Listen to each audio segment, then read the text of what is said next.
Madame la vice-présidente du Conseil régional, c'est un peu comme Sarkozy, il faut baisser le micro.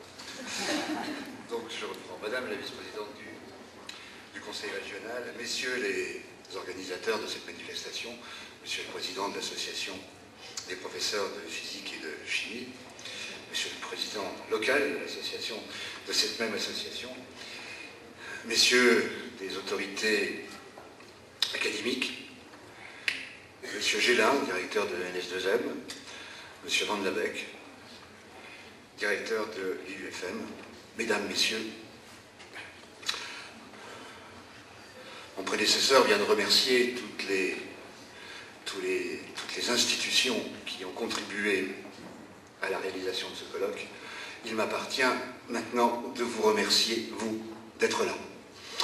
Besançon et l'Université de Franche-Comté est très fière d'accueillir à la fois la manifestation dans sa 54e expression, mais également d'accueillir le centenaire de votre association. J'ai dit l'université, je me permettrai d'en dire deux mots. Cette université qui vous accueille, l'Université de Franche-Comté, université en région, est une université considérée comme moyenne dans les classifications ministérielles. Moyenne, c'est-à-dire moyenne avec médecine, puisque la catégorie est encore plus précise. Un expert récemment nous disait que nous avions une université lanterne. Alors lanterne, c'est en termes d'éclairage. Rassurez-vous, c'est une qualification assez haute. Après, il y a laser, mais enfin bon, avant, il y a clignotant, bougie, etc. Voilà, nous sommes lanterne. Voilà. C'est donc une université lanterne qui a le plaisir de vous accueillir, et un président qui en est fier. Alors, c'est quelque chose que vous ramènerez chez vous. Ne le répétez pas trop. Et la chose est pourtant vraie. Voilà. Notre université est en ordre de marche. Vous parlerai-je de cette grande équipe FEMTO que nous avons avec le CNRS, avec le NS2M et avec l'UTBM réussi à monter. J'ai vu dans votre programme que Michel de la Bachellerie va venir vous exposer tous les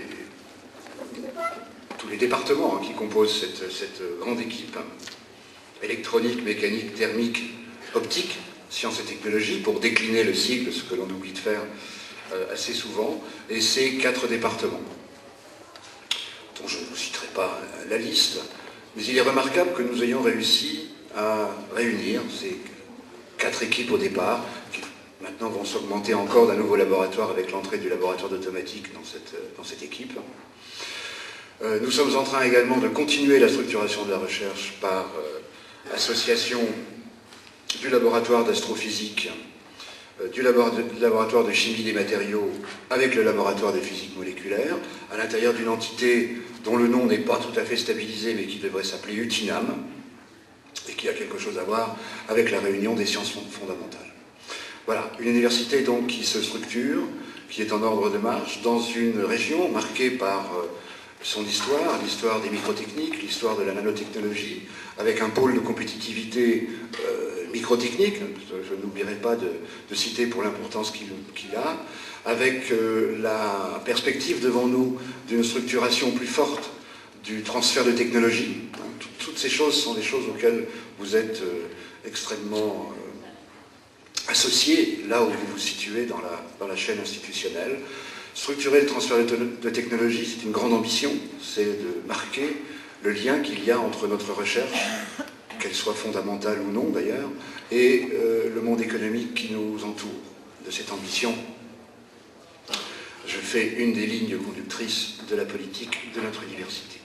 J'ai un seul message, j'ai promis d'être extrêmement court, j'ai un seul message à délivrer aujourd'hui devant vous, après vous avoir bien sûr, et encore une fois remercié d'être là, et d'avoir choisi Besançon, et vous avoir dit la fierté que nous avons de vous accueillir, un seul message. N'oubliez pas que la physique et la chimie, pour vivre, pour survivre, a besoin d'étudiants.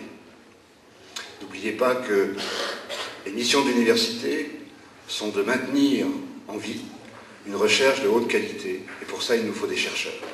Et pour ça, pour avoir des chercheurs, il nous faut des étudiants. Et pour avoir des étudiants, il nous faut votre concours. N'oubliez N'oubliez pas cela.